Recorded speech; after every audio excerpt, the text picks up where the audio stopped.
मोदी की गारंटी, ये मोदी की सरकार, ये मोदी का कारनामा, ये मोदी का 56 इंच का सीना, अभी नहीं बोलते। मोदी जी गए थे बनारस परसों, चप्पलें पड़ी थी उनकी गाड़ी पे, काउंटर की गलती थी, टेलीप्रॉम्प्टर में लिखा था 5.6, उन्होंने पॉइंट नहीं देखा, उन्होंने 56 इंच बोलते सीधा। अब अपंग है तो अपंग ही कहेंगे। चंद्रबाबू नायडू को या नीतीश कुमार को नहीं दिया तो ये सरकार आने वाले 6 महीने में गिरती दिखेगी, क्योंकि मैं अकेला 56 इंच का कलेजा वाला इंसान हूँ।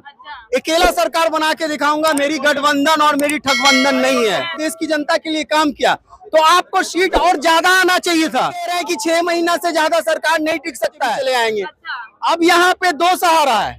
मोदी जी एक पायजामा पहन रखे हैं, एक तरफ से नारा नीतीश जी के हाथ में है, एक तरफ से नारा नायडू बाबू के हाथ में। नमस्कार, मैं पूनम और अभी हमारी मौजूदगी चांदनी चौक में। आपको बता दें, लगातार विपक्ष एनडीए सरकार पर निशाना साधते हुए कह रहा है कि अपंग सरकार है, ज्यादा वक्त तक नहीं चलेगी। और आपने देखा, लेकिन मोदी जी ने 100 दिन का रोड मैप भी तैयार कर लिया और मंत्रालय भी बांट दिया और मंत्री उनके कार्यभार भी संभाल लें। इससे जनता से जुड़ेंगे, जानने की कोशिश करेंगे क्या सच में ये अपंग सरकार है, क्या नीतीश कुमार इस बार भी पलट जाएंगे या नहीं। सर, क्या लग रहा है जिस तरीके से विपक्ष कह रहा है कि अपंग सरकार है? अपंग सरकार तो है ही जी, पूर्ण बहुमत होता है, पूर्ण बहुमत की सरकार होती है, 2 बार थी। अब अपंग है तो अपंग ही कहेंगे। लेकिन वहीं आपने देखा ना, सभी को मंत्रालय बांट दिए मोदी जी ने और सरकार भी चालू हो गई है। स्पीकर पद की बात है, अब 26 तारीख को पता लगेगा क्या होता क्या नहीं होता। क्या लग रहा है, स्पीकर पद किसको मिलेगा? अगर इन्होंने स्पीकर पद अपने अलायंस में किसी को नहीं दिया, या चंद्रबाबू नायडू को या नीतीश कुमार को नहीं दिया, तो ये सरकार आने वाले 6 महीने में गिरती दिखेगी, क्योंकि उसके बाद 6 महीने में बिहार का चुनाव है। बिहार के चुनाव के अंदर उससे पहले नीतीश बाबू अपना रास्ता साफ कर लेंगे। लेकिन आपने देखा ना, तस्वीरें कुछ और ही दिखा रही है। नीतीश कुमार और प्रधानमंत्री मोदी साथ नजर आ रहे हैं। पिक्चर जिस एंगल से खींचोगे पिक्चर आपको वही दिखेगी जी। और इस चीज में मोदी जी ने मास्टरी कर रखी है। एक आदमी के लिए 36 जगह कैमरे लगते हैं, 36 एंगलों से। तो इस चीज को कोई नहीं कह सकता कि वो क्या दिखाना चाह रहे हैं और जनता क्या दिखाना चाह रही है। अगर ऐसा है ना, जनता क्या चाह रही है, अगर आप इस चीज को बोलो, तस्वीरें जो जनता बोल रही है, वो बनारस की सीट पे बोला था। अभी मोदी जी गए थे बनारस परसों, चप्पलें पड़ी थी उनकी गाड़ी पे, जनता का जवाब वो था। तो इस तरीके से प्रधानमंत्री मोदी को चप्पल मारना कहाँ तक सही है? यूएस के अंदर राष्ट्रपति को चपेट मार देते हैं, आप करोगे क्या? प्रधानमंत्री को मारना गलत है? लोकतंत्र है जी। आपने अपने बीच में से आदमी चुन के भेजा सरकार चलाने के लिए, आपकी बात नहीं सुनेगा तो आपका कॉलर पकड़ के बोला भाई बाहर निकल, निकल बाहर यहाँ से, तू सरकार नहीं चलाएगा, किसी और को रखेंगे हम। आप सोचो, और आप सोचो कि नहीं वो नेता हो गया, वो भगवान हो गया या बाप हो गया, तो वो गलती आपकी है। आपने नौकर को भगवान समझा, अपना बाप समझा, ये गलती आप कर रहे हो, तो भरोगे आप इसके लिए, दूसरा नहीं भरेगा। मोदी जी कहते हैं 140 करोड़ जनता मेरे साथ है, फिर ऐसा हादसा हो जाता उनके साथ, ये कैसे? आपके सामने है जी, 140 करोड़ जनता होती तो 48 सीटों पे सुप्रीम कोर्ट में रिट नहीं डली होती। चुनाव में धांधली हुई है, इस चीज की रिट डली है 48 सीटों के ऊपर सुप्रीम कोर्ट ऑफ इंडिया के अंदर। ठीक है जी, मोदी जी की गाड़ी पे चप्पल नहीं पड़ती। 292 सीटें अकेले लेके आए तो 19 के अंदर, 2024 में धांधली के बाद भी 240 ही आ पाई। लेकिन कहा जाता है लोकप्रिय चेहरा है, ऐसा चेहरा नहीं है देश में। आप एक काम करो, आप आज से कसम खाओ, आप घर में एक सब्जी जो आज आपको बनी होगी ना, आप 10 साल वही खाओगे। खा लोगे बगैर चेंज किए। जनता ही बदलाव मांगती है। तो जनता ने फिर सरकार क्यों बनने दी, 240 सीट क्यों दे दी? जनता ने बदलाव करने के लिए किया था, लेकिन तंत्र आपके हाथ में है ना। तंत्र आपके हाथ में है, तो आप जो मर्जी ये उठता, अगर इंडिया अलायंस गठबंधन से सरकार बनाता तो क्या लंबे समय तक चल पाता या वो भी टूट जाता? उन्होंने क्या कहा था, राहुल जी ने, इंडिया गठबंधन के मल्लिकार्जुन ने क्या कहा था, हम उप प्रधानमंत्री का ओहदा भी आपको दे रहे हैं। नीतीश जी को बिना किसी उस बात के 4 तारीख को बोल दिया था, हमें ओहदे का कोई लालच ही नहीं है। उन्होंने यही बात कही। कुमार तो नहीं आए ना उनके साथ? नीतीश कुमार नहीं आए, वो उनकी राजनीति है। राजनीति में ध्यान रखिएगा, जो दिखता है वैसा होता नहीं है। और राजनीति ऐसी खेल है ना, जिसके अंदर रोटी ठंडी करके खाई जाती है। ठंडी होने दीजिए, खाई जाएगी। अच्छा, क्या लग रहा है, जैसे लोग कहते हैं कि मोदी जी की गारंटी चलती है, मोदी जी की पार्टी में जो भी जाता है। अब आप गलत कह रहे हैं। 3 तारीख तक चलती थी मोदी जी की गारंटी, अब नहीं चलेगी। 4 तारीख को मोदी जी ने बोला कि एनडीए की जीत है। मोदी जी ने कहा बोला ये मोदी की जीत है। उससे पहले मोदी जी कहते थे ना, ये मोदी की गारंटी, ये मोदी की सरकार, ये मोदी का कारनामा, ये मोदी का 56 इंच का सीना, अभी नहीं बोलते। वो नायडू कह रहे कि मुस्लिम को आरक्षण देना चाहिए, लेकिन आपने देखा कि आरक्षण को लेकर क्या मोदी सहमत हो पाएंगे? उनको आरक्षण देना पड़ेगा, क्योंकि चंद्रबाबू नायडू के साथ साथ नीतीश कुमार भी ये चीज चाहते हैं। अच्छा। और उन्हीं के वही बैसाखियां जो इस सरकार को चला रही है। तो सहमति मिलेगी? देनी पड़ेगी, हाँ, जबरदस्ती देनी पड़ेगी। अग्निवीर पे अभी तो बात आ जाएगी। अभी तो अग्निवीर का उन्हें 5 तारीख को क्या बोल रहा है नीतीश कुमार जी का, जो आपका उधर का मंत्री है, कि हमारे को अग्निवीर योजना पे ऐतराज है, इसको वापसी करना पड़ेगा। तो क्या लग रहा है वापसी हो पाएगी? यहाँ करने आए थे, पता लगा, सुनने में आया कि इन्होंने पुलिस की भर्ती भी वैसी शुरू करनी है। अच्छा। ये मानसून सत्र के अंदर शुरू करेंगे इस चीज की, उसको बिल को पास करेंगे। स्पीकर पे क्या लग रहा है इस बार किसकी पार्टी का स्पीकर बनेगा, क्योंकि लगातार बहस चल रही है उस पर। जिसकी पार्टी का स्पीकर बनेगा उसके हाथ में ब्रह्मास्त्र होगा, स्पीकर नाम का, उसकी पार्टी कोई नहीं तोड़ सकता।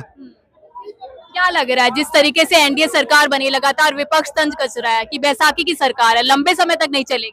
इसमें विपक्ष गलत क्या बोल रहा है? जाहिर सी बात है, बैसाखी की सरकार है।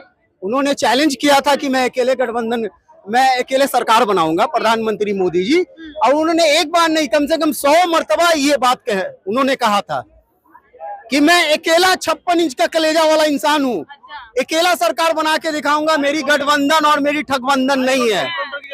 उन्होंने ये वो टेलीप्रॉम्प्टर की गलती थी, टेलीप्रॉम्प्टर में लिखा था 5.6, उन्होंने पॉइंट नहीं देखा, उन्होंने 56 इंच बोलते सीधा। ये जिस तरीके से मोदी जी कह रहे हैं कि कांग्रेस 90 सीट 100 सीट भी नहीं ला सकती, उस पे क्या कहेंगे? हाँ, ये तो सही है आपका कहना कि कांग्रेस ने 99 सीट लाया है, लेकिन लड़ी थी कितने सीट पे ये तो बताइए, और जीती किस पे? और प्रधानमंत्री मोदी जी अगली बार 2019 में कितना सीट लाए थे, फिर इस बार कम क्यों हो गया?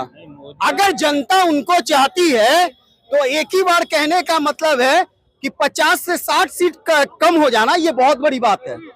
आपने देश के लिए काम किया, आपने देश की जनता के लिए काम किया, तो आपको सीट और ज्यादा आना चाहिए था, इसलिए आपने 400 पार का नारा लगाया था, लेकिन कम क्यों हो गई ये तो हमें बताइए।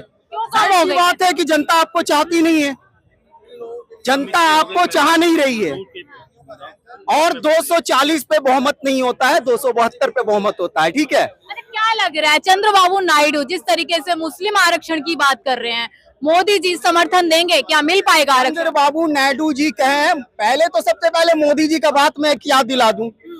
मोदी जी ने कहा था कि मैं मुसलमानों का आरक्षण छीन के तुम्हें दूंगा। आज वही उन्हीं के नेता कह रहे हैं कि मुसलमान को 4% आरक्षण मिलेगा, 50 साल से ऊपर के बूढ़े को पेंशन मिलेगा, और जो हज यात्रा करने के लिए जाते हैं उसको सरकार के तरफ से नायडू बाबू जी का कहना है कि 1 लाख रुपया मिलेगा। तो सहमति जता पाएंगे मोदी जी, क्योंकि आपने देखा है ना आरक्षण के लिए मना किया था। जाहिर सी बात है, मैं कह दूं अगर नहीं जता पाएंगे तो नीतीश जी तो एवे करेंगे, वो हमें मालूम है, नायडू बाबू जी पीछे पीछे भी चले आएंगे। अब यहाँ पे दो सहारा है, मोदी जी एक पायजामा पहन रखे हैं, एक तरफ से नारा नीतीश जी के हाथ में है, एक तरफ से नारा नायडू बाबू के हाथ में। जैसे वो नारा को छोड़ते हैं उसके आगे नहीं कहेंगे। लेकिन ये कहा जा रहा है कि नीतीश कुमार इस बार नहीं पलटेंगे, क्योंकि सारी चीजें जो मोदी जी वो चाहते हैं वो मोदी जी करेंगे। प्रधानमंत्री बना दिए हैं क्या? या फिर उनका 75 साल जब एज हो जाएगा तो क्या नीतीश बाबू को प्रधानमंत्री बना देंगे? हमें बताएं मोदी जी कि अभी आप 73 साल के हैं, जब दो साल के बाद जब आप 75 साल के हो जाइएगा तो इसके बाद आप प्रधानमंत्री बना दीजिएगा। क्या लग रहा है फिर? नहीं तो बना दीजिए प्रधानमंत्री, हम कुछ नहीं बोलेंगे। अगर आप नीतीश बाबू को प्रधानमंत्री बना देते तो हम कुछ नहीं बोलेंगे। चलो कम से कम एगो तो नाम होगा कि हमारे बिहार का मुख्यमंत्री प्रधानमंत्री बन गया। बिहार के ही आप? जी बिल्कुल बिहार के मैम। तो आप तो ज्यादा जानते होंगे नीतीश कुमार को, क्या चलता है उनके दिमाग में? तभी तो कह रहे हैं कि मैडम आखिर हम लोग क्यों कह रहे हैं कि 6 महीना से ज्यादा सरकार नहीं टिक सकता है। हमसे ज्यादा इनके माइंड के बारे में हम नहीं ना जानते हैं, ये नीतीश जी हैं, तो हम इनके माइंड को पहचानते हैं कि कब ये क्या कर सकते हैं, इनके स्वभाव को जानते हैं ना। मोदी जी ने 100 दिन का रोड मैप तैयार कर लिया है। अभी तो फिर ये इसी तरह कहते रहेंगे, 10 साल तो इसी तरह बुड़बक बनाए, और फिर ये 5 साल चाहते हैं कि जनता को बुड़बक बनाना। तो जाहिर सी बात है, हम तो चाहते हैं कि जनता को बुड़बक आप बनाते रहिए, कि ताकि आने वाला 2027 में आप, कहने का मतलब है आपका कहानी पैक हो जाए। समय को लेकर क्या कहेंगे? स्पीकर किसकी पार्टी से बनेगा? बना दिया जाए नायडू बाबू को। अच्छा, लग रहा है बन पाएंगे? नहीं बनेंगे तो आ जाएंगे मेरे साथ में वो नायडू बाबू जी। 100% 6 महीना के अंदर में, चलिए लेकिन देखिए। नहीं बनाएंगे मोदी जी, हमको मालूम है। चलिए देखिए, तमाम लोगों से जानने आए थे कि एनडीए की सरकार जिसपे लगातार कांग्रेस पार्टी और विपक्ष लगातार तंज कस रहा है कि अपंग सरकार है, लंबे समय तक नहीं चलेगी। जनता से जानने आए थे, जनता का भी यही कहना है कि बैसाखी की सरकार है, लंबे समय तक नहीं चलेगी। लेकिन देखना यह है कि सरकार क्या लंबे समय तक चल पाएगी या नहीं चल पाएगी। मैं पूनम और आप माटी के